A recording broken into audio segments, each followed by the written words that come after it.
Yung mga ayaw kay Eds, yung hindi masaya. And hello guys, once again, welcome back muli sa ating channel, panibagong araw at panibagong reaction video at ipag-uusapan ngayon. Kamusta na nga ba? Itong si Kalingap Edu. Dito nga po guys ay meron po tayong nakuhang update patungkol nga po dito kay Papa Eds, no? So alam naman po natin kung ano ang nangyari nung mga nakaraang buwan. So sobra pong nadawi talaga yung pangalan ni Kalingap Edu. Yung pangalan na matagal na niyang pinagkaiingatan. So bigla na lang itong nadawit sa gulo. So yun na nga po guys, nakakalungkot man, pero ganun talaga, no? Pagdating dito sa social media, pagdating sa pagbablog-vlog, so may mga issue talaga na pwedeng madawit yung pangalan mo, pwedeng magka-problema.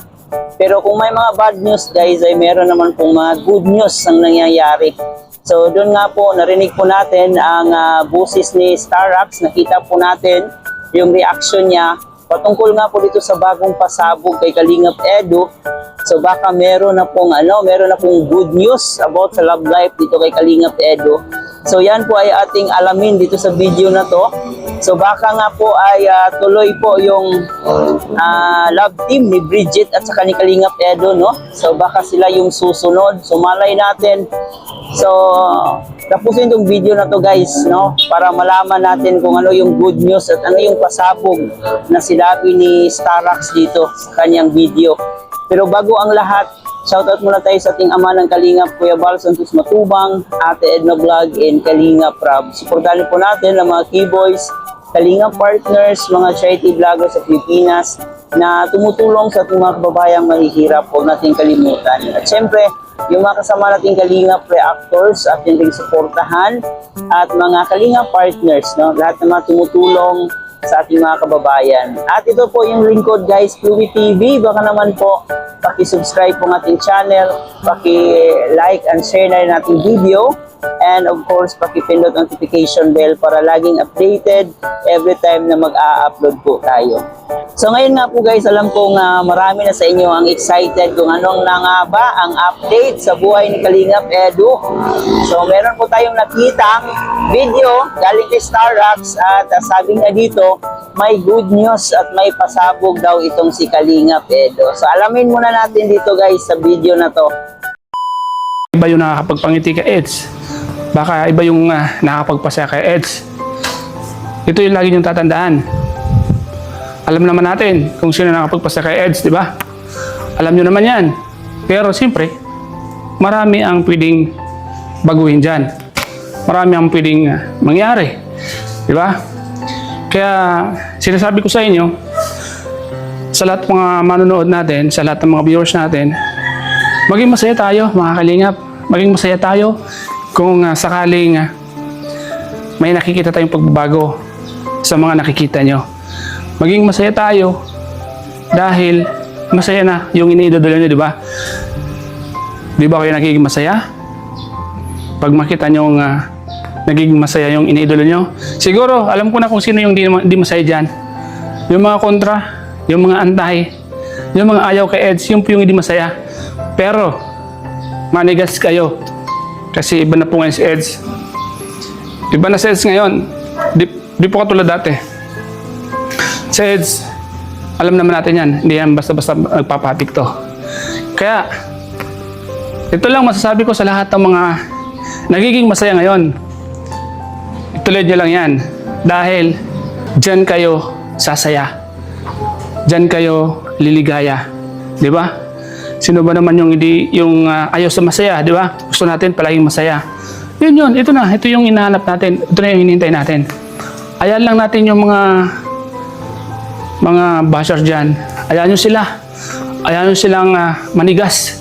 Basta tayo, masaya na. Masaya tayo sa nakikita natin. Alam mo, di ako pwedeng magbulong eh. Sikreto natin yan. Kung may ibubulong man ako, alam nyo na yun. Ang importante, masaya ang iniidolo nyo. Masaya siya sa mga ginagawa niya ngayon. Pansin nyo, di ba? Bawat live niya, masaya na siya. Bawat mga vlog niya, masaya siya. Nakangiti siya palagi. So, ibig sabihin, masaya siya sa buhay niya ngayon. Di ba? Kaya sa mga basher dyan na kung ano-anong iniisip, wala na. Manigas kayo. Sa mga nag-iisip na kung ano-ano dyan, wala na. Tapos na. Bala isang araw, magulat na lang kayo. May pasabog.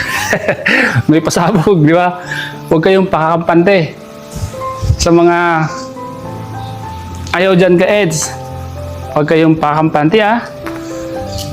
Bilog ang mundo. Baka mamaya, magulat kayo. Bakit? Ano nangyari? Ganun lang yung katanungan nyo. Paano nangyari yun? Bakit ganon? Di ba? Baka ganun yung mangyari sa sunod. Baka mabibigla lang kayo. Kaya siyempre, ngayon, isipin natin palagi, hindi lahat ng oras ay may problema tayo. Di lang lahat ng oras sa kanila yung ngiti. Lagi nyo tatandaan, bandang uli, nasa amin ang uling halakhak. Di ba? Tandaan nyo yan. Kaya sa lahat ng mga masaya dyan, sa lahat ng nagiging masaya, dahil masaya yung inidolo nyo, ipagpatuloy nyo lang yan. Ipagpatuloy nyo lang yan kasi mas maganda yung palaging masaya tayo. Pangit yung palaging malungkot at laging may iniisip, nakaka-stress. Kaya sa lahat po ng mga viewers na sumusuporta kay Eds at sa lahat ng mga ginagawa niya, tuloy-tuloy lang tayo. Kung ano nakakapagpasaya sa inyo, ituloy nyo lang. Kung ano yung nakakapagpagaan sa loob nyo, ituloy nyo lang. Lagi nyo tatandaan, masarap sa pakiramdam pag masaya tayo. Masarap sa pakiramdam pag wala tayong iniisip. Masarap sa pakiramdam pag malaya tayo, pag maluwag. Huwag nating isipin yung mga pangit na mga nangyari. Huwag natin isipin yan. Yan yung makakapekto sa atin. Lagi tayong mag-isip ng positive. Positive. Yun lang. So ayun po mga kalingap, maraming salamat po sa lahat. Sa lahat ng mga nanonood po sa vlog na ito.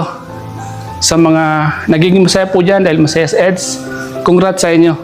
Ituloy nyo lang yan dahil dyan kayo luluwag ang pakaramdam nyo. Nakita po natin yung mukha ni Starrax habang sinasabi niya na may good news nga daw dito kay Kalingap Edo. May pasabog nga daw dito sa buhay ni Kalingap Edo. Di niya sinabi kung love life ba or career ba, kung ano ba yung pasabog ni Kalingap Edo dito. Pero isa lang po yung nadiskitahan natin, baka yung love life na ni Kalingap Edo. No, baka meron ng panibagong love life si Kalingap Edo. So, masaya rin po tayo noon if ever man meron ng nagpapatibok sa puso ni Kalingap Edo kasi nasa tamang edad na rin po siya. And nakita rin po natin na ready na po si Kalingap Edo if ever man na gusto na niyang mag-settle down. Masasabi talaga nating stable na po si Kalingap Edo. May bahay na, may income na, may negosyo. So, I think ito na yung tamang panahon.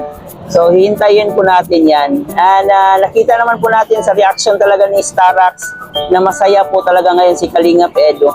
No, may pasabog nga daw. So, maraming mga supporters ni Kalingap Edo ang excited dito kung ano kaya yung pasabog na yan. Pero may iilan po na medyo tumaas ang kilay. Yung iba sinasabi na wala daw silang pakialam kung ano yung pasabog ni Kalingap Edo. Tanging pangit lang yung mga nakikita nila about ito kay Kalingap Edo. So sila yung mga bashers, sila yung sinasabi ni Starrax dito na hindi maging masaya sa bagong update sa buhay ni Kalingap Edo. Yung mga bashers lang talaga at yung mga galit kay Kalingap Edo ang hindi maging masaya dito sa good news na to about kay Kalingap Edo. So, kahit ganun pa man ay wala rin naman tayong magagawa doon kasi may kanya-kanya naman po tayong choices at may kanya-kanya naman po tayong desisyon kung sino yung gustuhin natin. So mas importante doon tayo sa mga taong naniniwala at sumusuporta sa atin.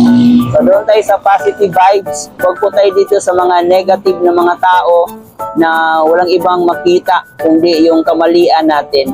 So alam natin yung tunay na hangarin ni Kalingap Edo, hindi lang pagtulong, alam rin natin kung gaano kabait yung puso niya. At sana ay makahanap rin siya ng totoong taong magmahal sa kanya, yung totoong taong makakasama niya sa habang buhay, no? So kung matutuloy man yung love team na Bridget at saka Kalingap Edo, ay masaya po tayo doon. Suportahan po natin yon. Pero tulad ng sinabi ni Kalingap Rob, na ayaw na niya munang i-love team si Kalingap Edo. Kasi parang ang dami na rin naging love team ni Kalingap Edo at ang resulta, pangit talaga yung ending.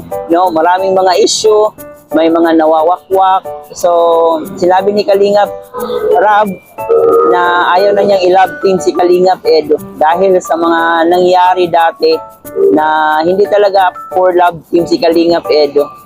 Pero na kay Kalingap Edo pa rin naman yung desisyon kung gusto pa niyang mag-love team or hindi na. So, suportahan na lang po natin if ever kung ano man yung mangyari. So, sa ngayon guys, yan mo lang muna yung update natin about kay Kalingap Edo. At hoping pa rin po tayo na maging masaya na po yung love life ni Kalingap Edo this 2026, no? So, maging masaya po sana tayo para sa kanyang love life. Maraming salamat po. Kalimutan mag-like and share and paki-comment po dyan sa ating comment section. Ito po inyong host na si Chloe TV. Marami pong salamat.